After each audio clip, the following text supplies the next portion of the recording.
Hi there. So, the first time I tried to sell crochet at a craft fair, I totally bombed. I got laughed at by a mean girl, and I almost never sold crochet at a craft fair again. If this is you, raise your hand and let me know you can relate. Uh, so, since then, I typically make about $1,500 to $4,000 at each and every craft fair that I do. I do 3 to 4 a season, and that comes to about $10,000 to $16,000 every season at craft fairs. So, if you would like to learn how to do that too, stick around. We're going to be chit-chatting about this. I'm going to answer your questions. Sorry, my shirt's driving me crazy. Oh, Amaris said she can relate. Yeah, I get it. Crystal said she bombed at her first craft fair too. Yeah, it happens, and it's typically because we go to craft fairs, we enjoy craft fairs, but we don't understand how craft fairs work on the back end and how to create a successful strategy for making money at craft fairs. And that's why I'm here. So if you don't already know, my name is Pam Grice. I'm the Crochetpreneur, and I'm on a mission to help 100,000 women find financial freedom through crochet. And so you're here, I'm guessing, because you want to be one of those women or one of those people. Sorry for all the men who are joining us. So how do you make money at craft fairs? Honestly, you have to figure out how craft fairs work. You have to figure out who you're selling to. You have to have a niche. You have to find good craft fairs. There's a lot of pieces that go into it. And that's why I'm not going to make this an advertisement, but that's why I wrote the Mastering Craft Fairs course, so that you can get all of my strategies, you can get my printables, you can get all kinds of things to help you price your products, create a product line people are going to love, attract your ideal customer to your shop, sell to them, and get them to be a repeat customer. Like I said, there's a lot of pieces, right? So I asked in our Facebook group if you all would put some questions in there. And so I'm going to answer your questions. I will also answer your questions here. So be sure to put any questions that you have in the comments, and I will answer those. And before we get started, I just want to remind you to go ahead and like this video so that YouTube will promote it to more people just like us who are interested in make money at craft fairs. And also, if you haven't already subscribed, subscribe so that you can get even more content from Crochetpreneur. Good morning, Shirley. Hello, everyone. So if you don't, I don't see any questions right now, and I'll keep coming back. Hi, Alana. So good to see you.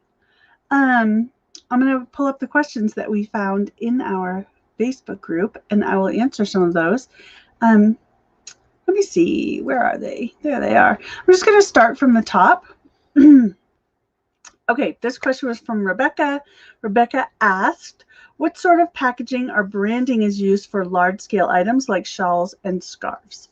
So I don't put any product tags specifically on my scarves or my larger items, but you certainly could if you want to add a tag to brand those items for yourself. I typically don't. I put all my tags on my hats, sometimes on my gloves, but not typically on my scarves. But sometimes. There's not a hard and fast rule. And then packaging. So for me, I like to make things as easy as possible. I have in the past done everything gets wrapped in tissue paper. It gets a little sticker on it. It goes into a bag. I did that until I started getting super busy at the fair, and it was either hire someone to package up the products or find an easier way. So I decided to find an easier way. And so now I just take the products and I put them in a bag. I throw in my business card and other things that I toss in the bag for people, and I leave it at that. It's just faster. So I did buy some, I think they're 12 by 15 plastic bags with a little hole to put your hand through. And in my branded colors, I got those on Uline. And whoa, a bird just almost hit my window. I got those on Uline, and I just put them in there. And so everyone you can tell who's walking around with a bag for Made with a Twist because they all have the same bag. And so I like that because it's just further marketing for your business. Oof, sorry, my neck is killing me. Okay. So that is packaging. The next question is, what sorts of costs are involved in setting up? This is totally up to you. I purchase most of my specifically branded items from Vistaprint or Print Runner. I get my banner, I get my product tags, I get stickers, I get business cards, all of those things. But you could certainly make those on your own if you're looking to save money. So we're all crafty, right? So you can create a banner out of a little bit of burlap and some iron-on letters. A hummingbird just flew by. Sorry, I have nature right outside my window. What was I saying? Okay, so those are some expenses that you can manage yourself. You can print out your own business cards. You can make your own sign. You need a sign, by the way. Tablecloths are fairly inexpensive. You can get them at a thrift store. I get mine on Amazon. Tables, again, you can get at a thrift store, or you can make some out of some sawhorses and a piece of plywood, however you need to do it in order to fit the budget that you have for your business. So the costs are totally up to you. That's the answer. All right, I'm going to come back to the comments for just a second and see what you all are up to. Let's see. Trying to convince my husband to let me do craft fairs at some point. Well, I hope he says yes, and I hope he helps you. My husband is my biggest helper. He does all the heavy lifting, which is nice. He does all the heavy lifting. I do all the setup, and oftentimes he'll stick around, and he is my best salesman because he's a massive introvert. People love him. He has a very big personality. And so he's always telling women, you know, they're trying things on. He's like, oh my gosh, you look so great in that. Wait, where's your husband? I need to get him over here. Get your husband over here and show him how cute you look. And then he like gets the husband to buy the thing for the way. So he's really good at that. If your husband is like that, then get him on board. What do you use for display items? I personally use wood crates to create my levels and everything. I don't like the yellow look of wood crates, so we went ahead and stained them with a gray wash. I think it's nicely muted. So also Kevin built me a sort of bookcase with the wooden crates and some boards. So basically what we do is we have 2 wood crates on the bottom, a board, wood crates, a board, wood crates, a board, and it goes all the way up, and we put a rod down the sides to hold it all together, and we have weights in the bottom boxes, so if some kid pushes on the display, it doesn't tip over, and it's about 6 feet tall. And then I put my mannequins on the top, and that way people who are walking around the fair, they always see my booth because my banner is up higher than everyone else's banner. My products are high up so you can see them over everything that's going on. So I try to make my booth the center of attention, even if I am not near the beginning point of the craft fair. So I also use styrofoam mannequins. I don't love them and they don't look great, but they're affordable. I got them at the local craft store, and they make my hats look good. I don't like hats that are just laid on the table. I don't think they look good. So I create an outfit on each of my mannequins with a hat and a scarf.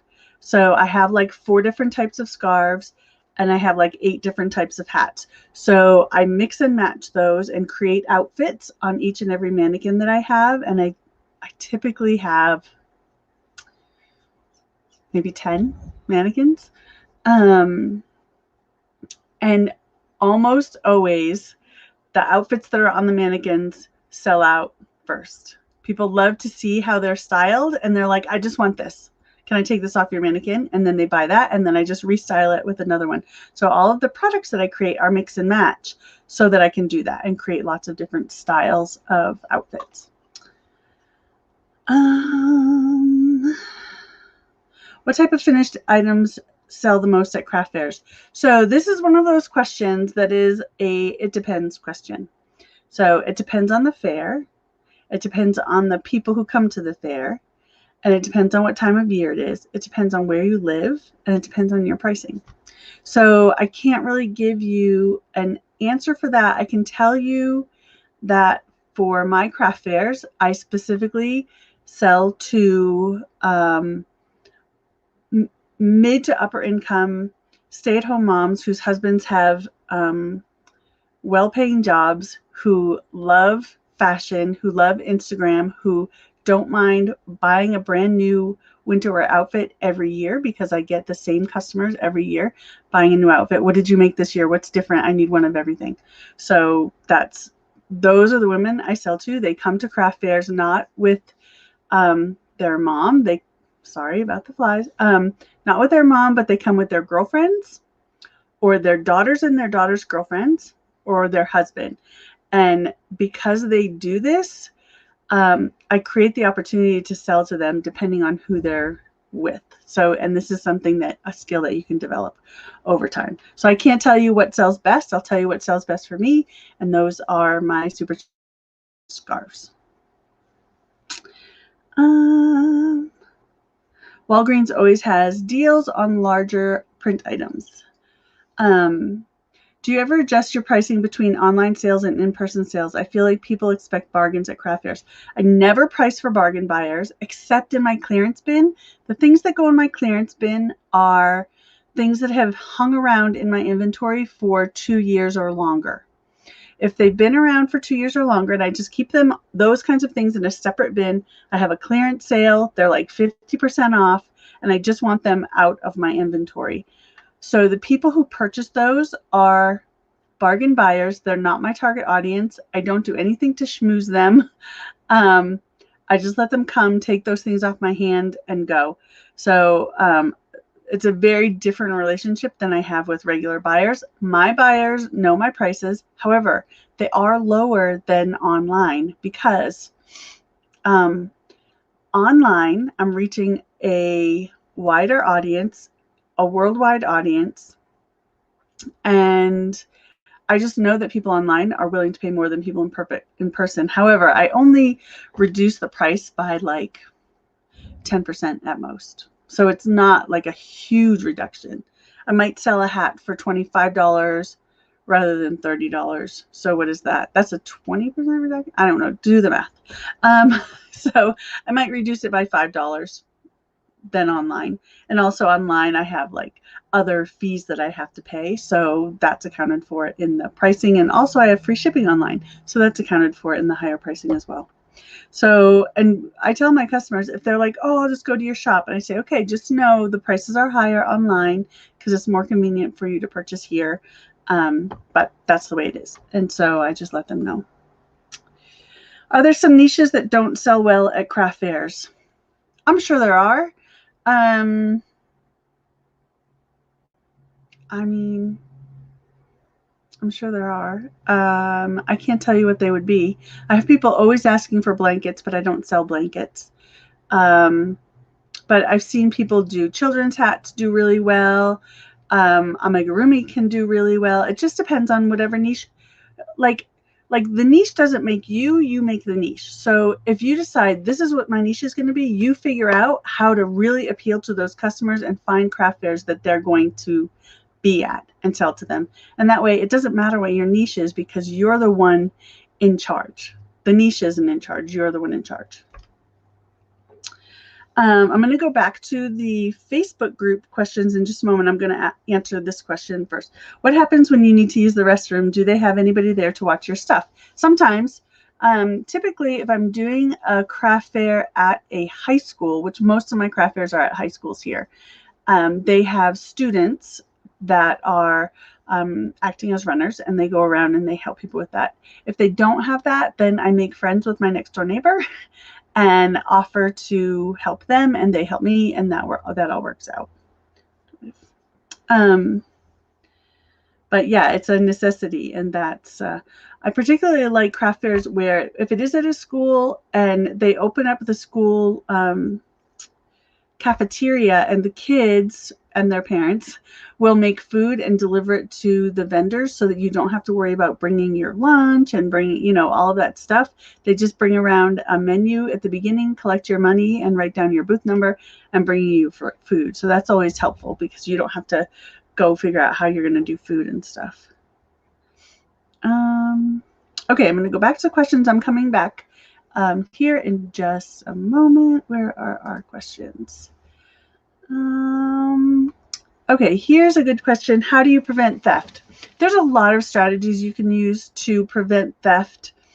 I think mostly being super engaged with people who are coming into your booth. I have had it where my booth was so packed with people that I couldn't see what was going on. But typically you're only going to have, you know, either 1 or 5 or 6 people in your booth. It's not like it's going to be filled with 12 to 20 people. So say hi to everyone, look them in the eye, greet them, ask if you can help. You know, just have an open view of your booth so that you can see everything that's going on. If you need to, if it's going to be a bigger fair, like my booth, typically I get a double booth, so it could be as large as 12 by 20. And in that case, I always ask a friend to come, or I'll have Kevin come, and they'll just kind of float around in the booth. People don't necessarily know. Well, with Kevin, they always know that he's with me, but with a girlfriend or something, they don't always know that she's with me, but she can keep an eye on things that are going on.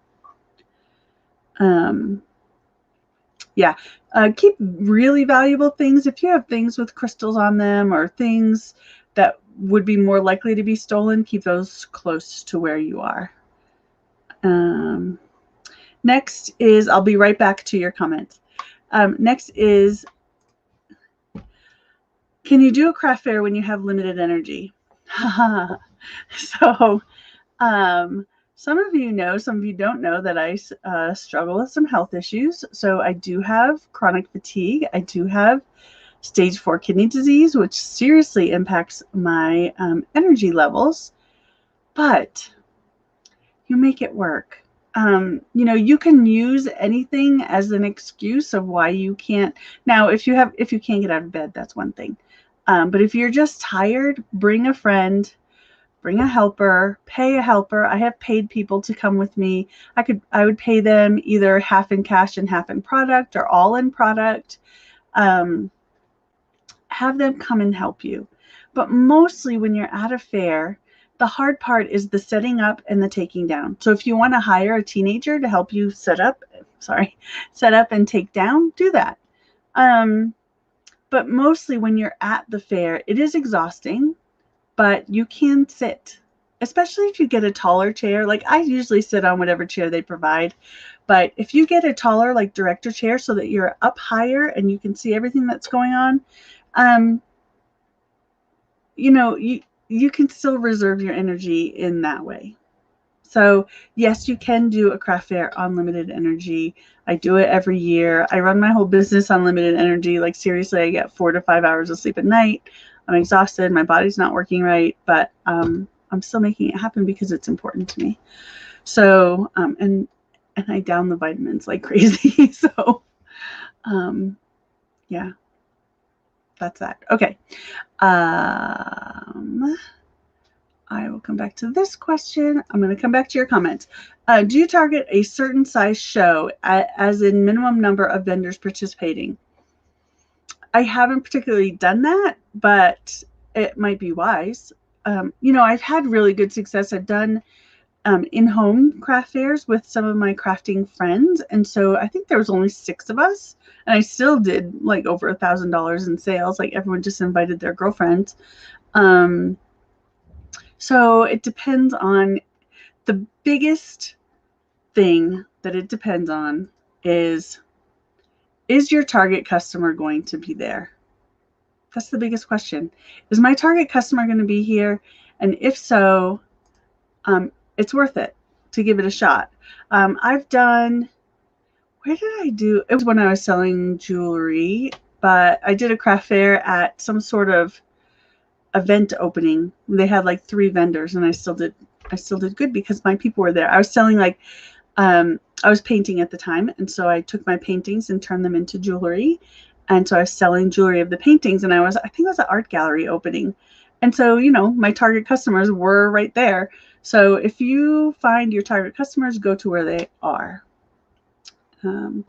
So the shows that I attend now are ones that I know are going to have people there. So I work at, right now I'm typically doing 3 shows. They're all at high schools. They've all been around for 20 years or so. Everyone knows what weekend they're going to be. Everyone, you know, waits in line and goes to them and shows up at the door at 9 o'clock in the morning. And so they rush in and they can't wait to spend money. So those are my favorite fairs. And it's going to take some time and checking out different fairs to see what works best for you. All right, Cheryl, if you're looking for new markets fairs, what are some things to look for as indications that it would be a good fit for your business? So I would talk to the people running the fair and ask them, like, who shows up to the fair? Is this a juried fair or not? Is this handmade only or not? These are going to be factors in whether or not your target customer is there and people are willing to spend money. I would also connect with other vendors.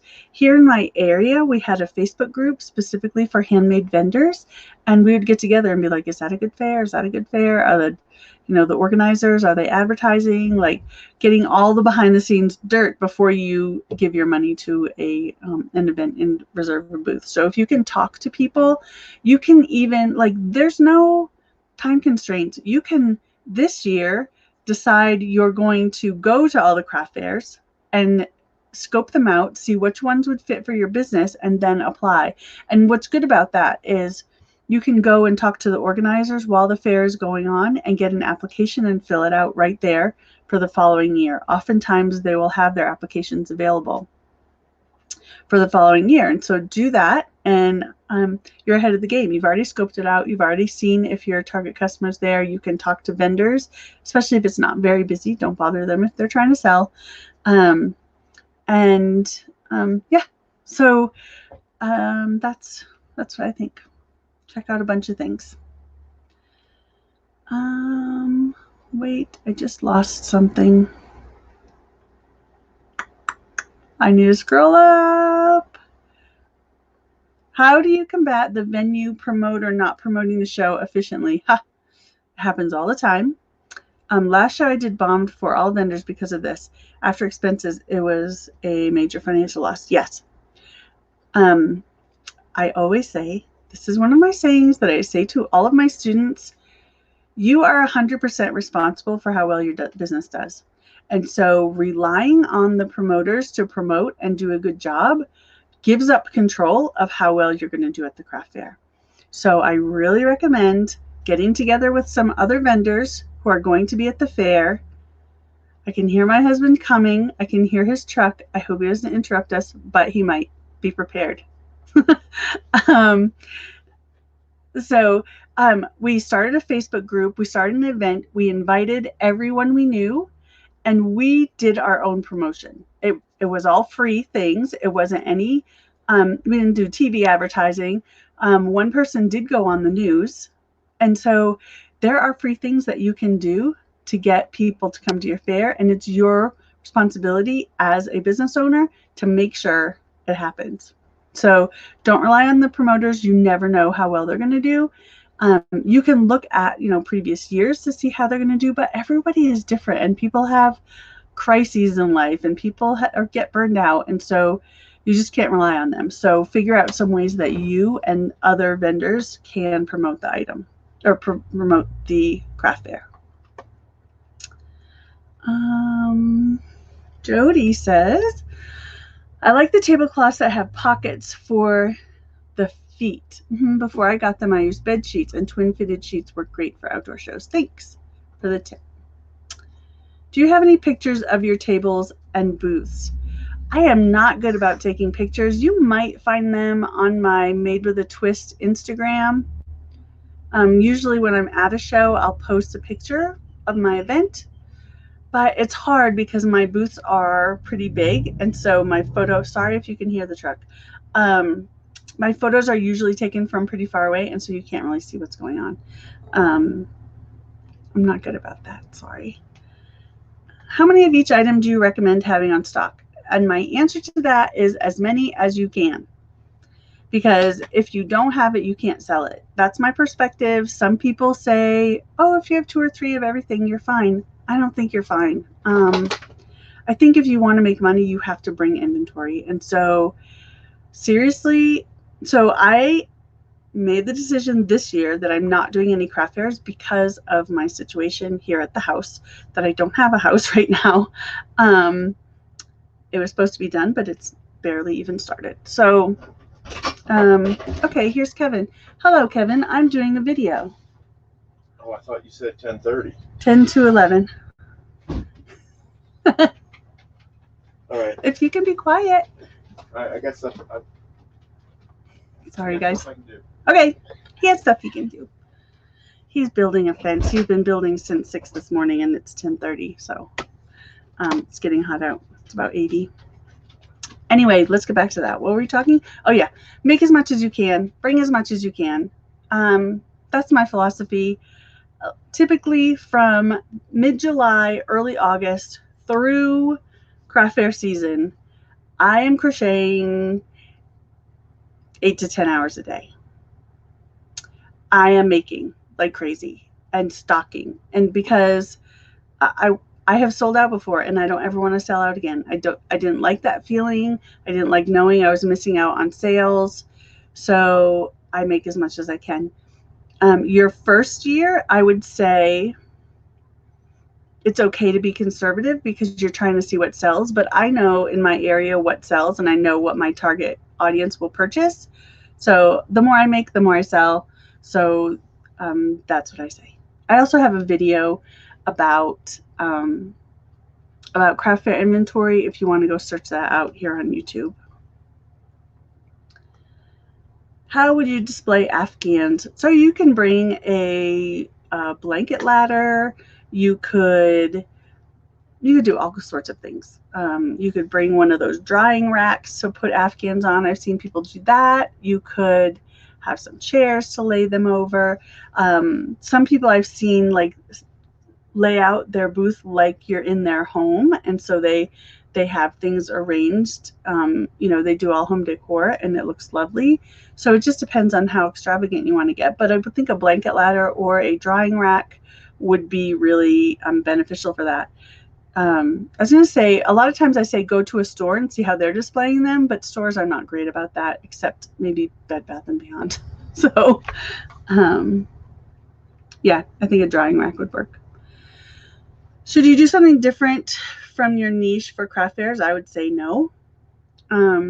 People do, but like if you want repeat customers, I would say work within your niche so that you can then send them to your shop online and they'll know your brand. I have customers all the time here, even in town, that they would want to come to a craft fair, but they couldn't make it. So they go find my Etsy shop and they purchase from my Etsy shop. So you want to create a cohesive brand for your customers. Now, some people don't want to do that. Some people, you know, they want to have 2 niches because that's the way they operate. If you want to do that, that's fine. I think the best way is to stay in your niche, but you don't have to, because rules are made to be broken, and see what works.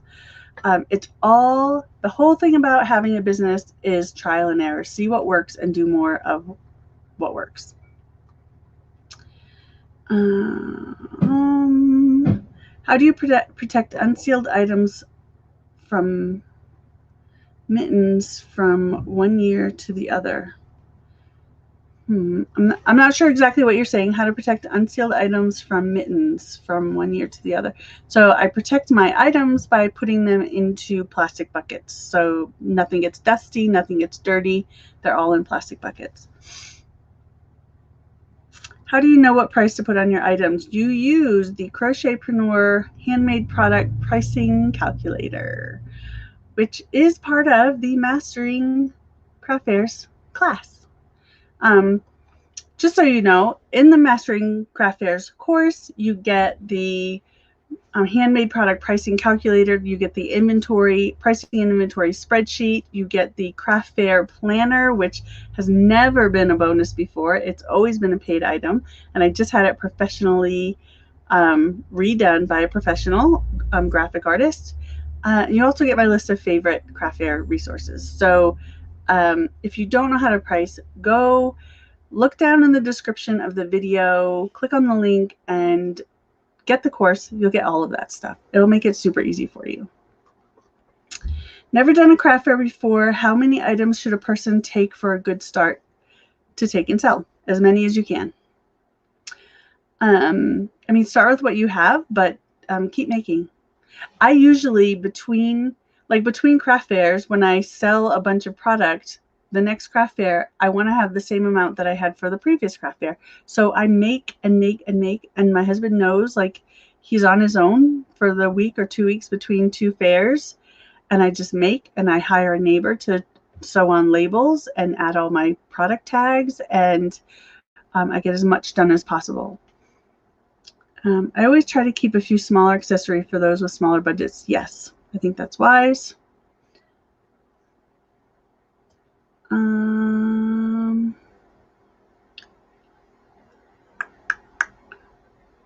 Scrolling. Okay, I'm gonna I'll come back and I'm gonna go look at the questions I have. Is it beneficial to do virtual craft fairs? So I don't think so. I am going to put together some resources of like how to do better than you might at a virtual craft fair, but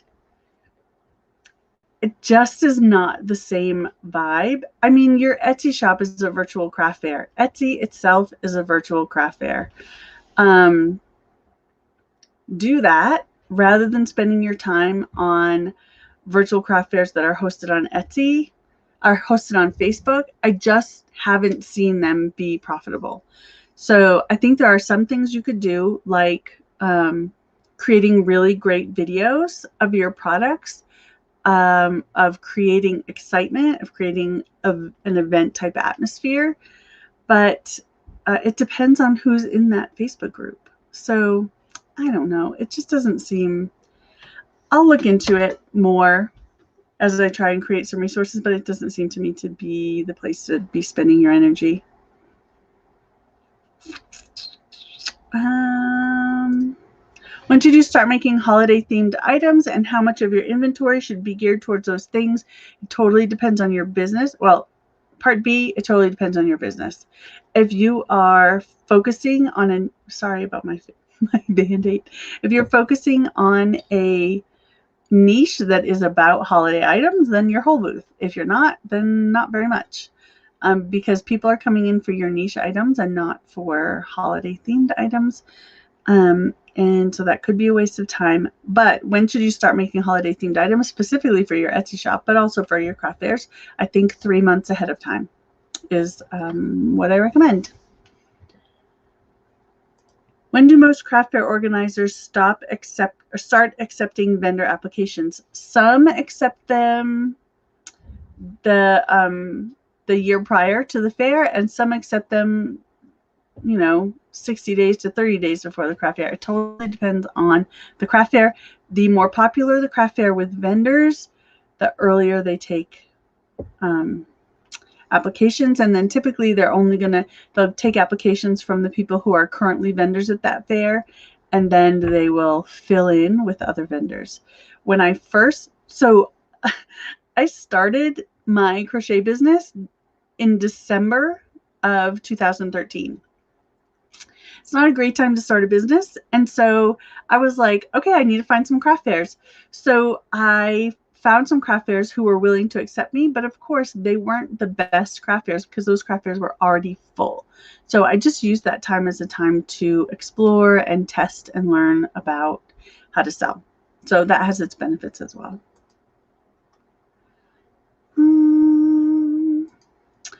All right.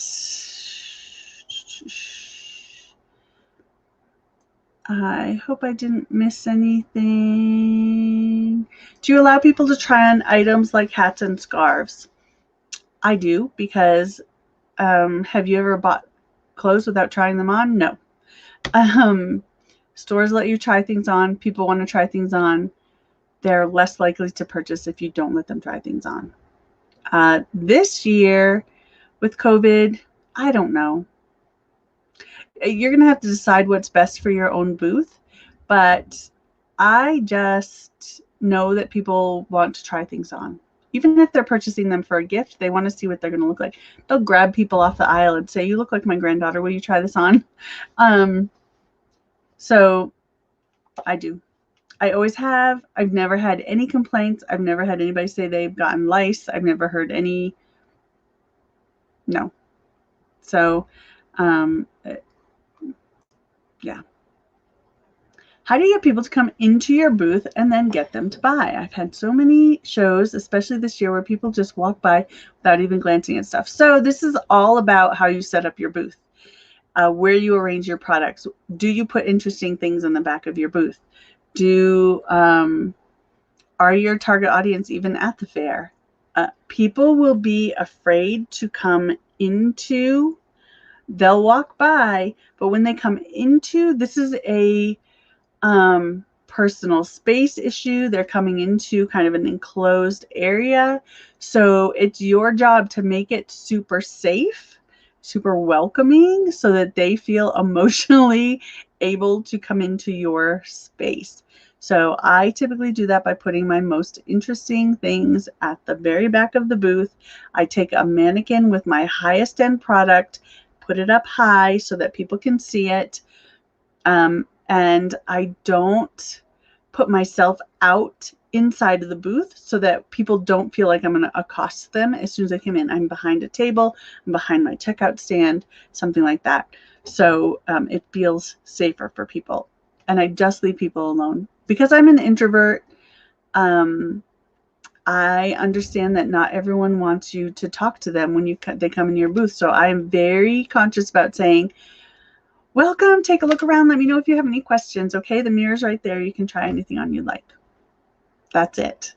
And so if they want to talk to me, they will. But I mostly just leave people alone. And I found that that's been best for my business. But yeah, so you have to figure out how to make it safe for people to come into your booth.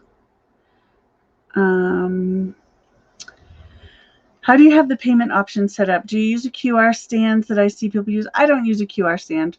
My target audience doesn't want to use that, and I don't want to deal with it. Do you use cash and Square? I use cash and a Square.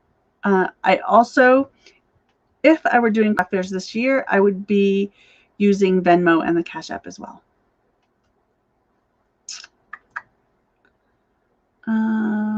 I need help with setup. I always end up putting too much out because I want everyone to see everything. I do that too, but I try and do it in a, I want everyone to have every option, right? And you don't have to do this. I make every product in about 16 to 20 colors because I love color. So I have my neutral products and I have my colorful products. And I want everyone to have every option they could possibly want right there at their fingertips. So I do put everything out. It tends to overwhelm any words. So the way to manage that is to really have things compartmentalized and well labeled.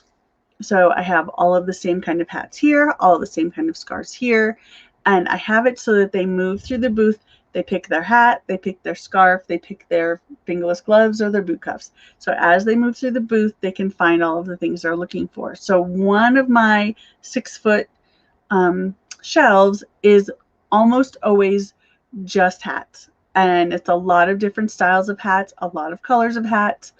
But if they want a hat, they start there and then they move around the booth and get the rest of the things. But if you feel like it's too overwhelming, take things down or put all your neutrals here and all your colors here. But I definitely think that keeping things in categories is really helpful. Alana, you're in CBA, so I would say go go into your student dashboard and start working your way through these lessons in the Mastering Craft Fairs thing. Are juried shows a better choice than regular ones? From my perspective, yes. Typically, because they're going to not even accept people who make junk. And when people make junk, they decrease the perceived value of your products because they see the whole fair as a fair that sells junk. And so they're going to expect your prices to be lower. When they don't jury a fair, you get all kinds of people who bought products off of Alibaba. You get direct sellers who sometimes that's okay. Mostly it's not. If you're going to be next to a Tupperware lady and a Scentsy lady and you, it brings down the value of handmade and doesn't make your product artisan, right? It makes you just another seller. So nothing special about the handmade. So I'm sure there's things you can do about it, but I prefer juried shows that don't allow direct marketers. I just want artisans. I just want handmade, and I want the best people at the show, because the more you surround yourself with the best, the more people will see you as the best and the higher prices they're willing to pay. Katie says, hi, Kevin. Hi, Katie. Thanks for being here. Yeah, I know he's tired, so I feel bad about not letting him in. He usually comes in at like 10:30 so that he can have a smoothie and take a quick nap and then get back out there later when it cools down. Anyway, we live in a desert. We need a Kevin slot. I will tell him. But, you guys, he is a character. He's going to help me with my videos, and so I told him he needs to act in some of my videos, so you'll have to check that out. Keep your inventory in a bin under the table. Yes, do that as well. Keep some extra things in a bin under the table. Typically, when I sell something in a particular color, if I have it under the table, I'll pull it out. I don't keep duplicates of things out. I only keep one of everything out in every color. And so if something sells, I just bring out the extras. Okay. You should always have a full shop. I agree. I don't like shops that look empty. I think they just tell people like you're not a professional. Like, okay, we went to the store yesterday. You know how the grocery shelves are empty?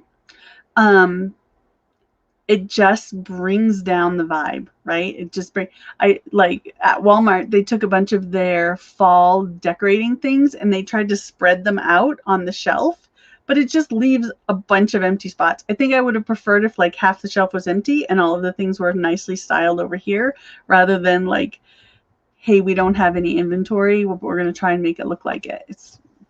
It didn't look great, and I think the same thing is at craft fairs. I don't like when there's just sparse table, because people are like, why did you even bother coming? Anyway, Katie, thank you for posting the link to the craft fair class. This year I got a double garment rack. That's a good idea. Taking custom orders. Should I get a contract? I have, as a matter of fact, in the best ever craft fair planner that you get as a free bonus of the Mastering Craft Fairs class, there is a custom order sheet with all of the things that I have found to be important right there at your fingertips. I just take that, I print off a bunch of them, because I have the same customers every year that want to order something custom. Maybe it's because they have a really small head, maybe because they have a really big head. But they always want to place a custom order, and so I have my custom order sheets right there. I always take 100% payment. I think that you should too. I take 100% payment plus shipping, because I don't want to deal with managing pickup or getting stuck with product. So we take care of that ahead of time. Plus, if I have to meet somebody, it takes an hour out of my day, and I prefer to just go to the post office. How are we doing? If I don't get to some of your questions, I will come back. I'm going to be trying. I have a super busy week. We have to order cabinets again because our cabinets were going to take 4 months to come in, and I really need a house. So we have to go order cabinets again from a different company. So annoying. Anyway, I have a busy week, but I plan on making a couple of videos, taking some of your questions and making a full video with the answers. All right. Are flea market settings a place to set up a booth? My feeling on that is absolutely no, because flea markets have a different vibe. Flea markets, fleas. A, that's really negative connotation, and B, people are usually selling old, worn out, or things that they purchased on Alibaba, or things that are knockoffs at flea markets, and they're selling them for very cheap. So like I said, you want to surround yourself with high-end artisans because that will get you the customers you're looking for, rather than people who go to flea markets want to purchase cheap things, and so you don't want to be associated with that. How do you feel about doing local fairs, not a craft fair, but a booth at a fair? Is it worth it? You can give it a try. My experience is no, because people aren't there to buy crafts. People are there to attend a festival. They do really well with food. They want food, or they want other items. If your product fits the niche, like if you're someone who makes dog sweaters and it's a festival about dogs, then sure, that's perfect. That's your niche. But typically at festivals, they're there to have fun. They're there for the beer garden. They're there to ride rides. They're there to see the rodeo. If you're not selling cowboy hats or Western style jewelry, they don't want to buy from you typically. So figure out who's the target audience. Are they going to be there? All of that stuff. Okay, this one is interesting. You know what sucks? Other crocheters who come and stare at your stuff, and when you ask if you can help them, they smirk and are snooty and say, "Oh, I crochet." Like, cool. Why do you feel like you need to be a jerk? Okay, them being a jerk is kind of your own perception. But yeah, you know, crocheters, it's fine if you're a designer, print out some of your patterns. I've done that in the past. I don't have a great printer anymore. I have a printer up here on a bunk bed. But I have printed out patterns, and when people say, "Oh, that's really cute, but I crochet," I say, "I have the pattern right here if you want to purchase the pattern." I've sold a couple. But people only care about themselves. They don't understand how they're coming across to you. So they're just looking at your stuff. I don't like when other vendors come over and scope out your product line so that they can try and copy you. I hate that, but it happens at every show.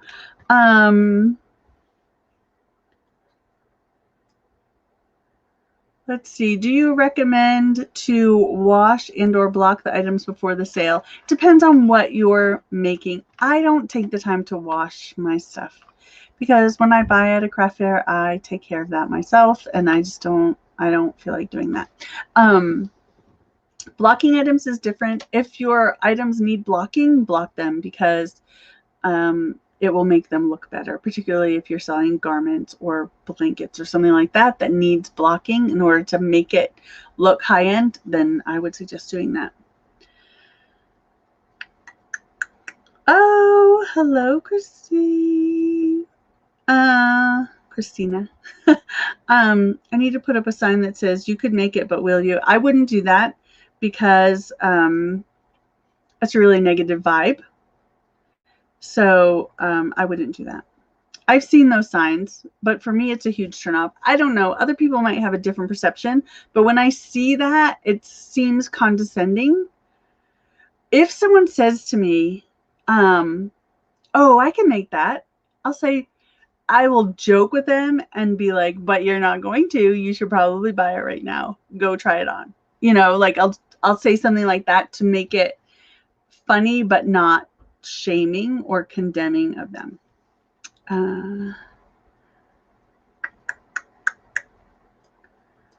Do you provide a warranty on items or provide care instructions? So I don't offer a warranty, but certainly I have had people come, you know, they purchase at one fair. I've even had someone come a year later and bring something back and say, the ends got untucked. I don't know how to fix this. And so I'll just tuck in the ends for them, or I'll just give them a new hat. But I don't expressly provide a warranty. However, all of my tags, like the little square tags that have the price on them and my logo on the back, it has the care instructions. So, so I do have that. I think it's important to provide care instructions. Okay. Gosh, we're almost done. I want to take you for just a second. I'm going to share my screen. It's getting hot in here. I'm going to share my screen and just show you the, I think this one. That's not the one I wanted to show you. Well, I'll show you this first. Okay, when you purchase Mastering Craft Fairs, the first thing you'll do is come to this screen. You're going to log in and you'll come to the screen. You see a bunch of stuff here. You're going to be tempted to click here, but this is not where you click, because if you click here, you're going to go back to the sales page. All right. What you need to do is come up here to my dashboard. So you'll click on my dashboard. You'll come to a dashboard that has all of your courses. Of course, I have all of the courses in my dashboard, but this will be your dashboard right here, Mastering Craft Fairs. You'll click on that and you will come into, here are your lessons. So you'll see it has a welcome lesson. It has, you'll come over here. These are called chapters, and then there's lessons underneath. So you can open and close chapters, and you can see here, it tells you how many lessons are in each chapter. So you look down, here's a secret. You'll see that when you purchase. How to have realistic expectations, types of fairs, juried versus non-juried, finding the right events, and rules of the road. This is really important. A lot of people don't understand the rules of being a vendor. So we go over all of those do's and don'ts right there.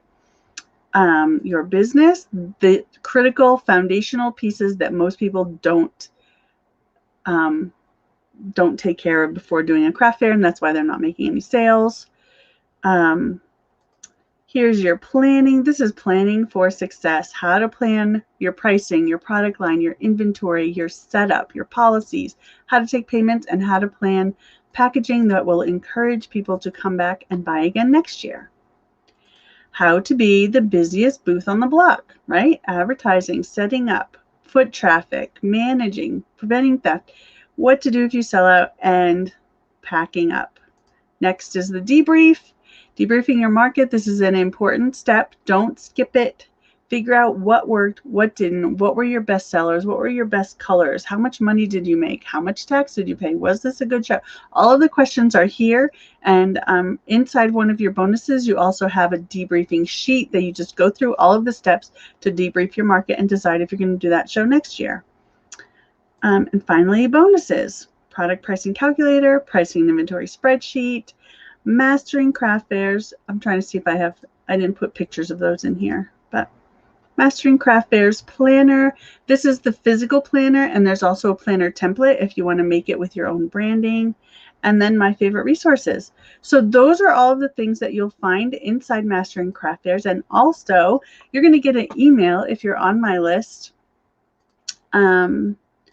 Later today, it's coming to you to tell you about a special bonus just for today. If you join the Mastering Craft Fairs course today only by midnight, I'm going to schedule specific small group coaching sessions for you and 4 other crafters.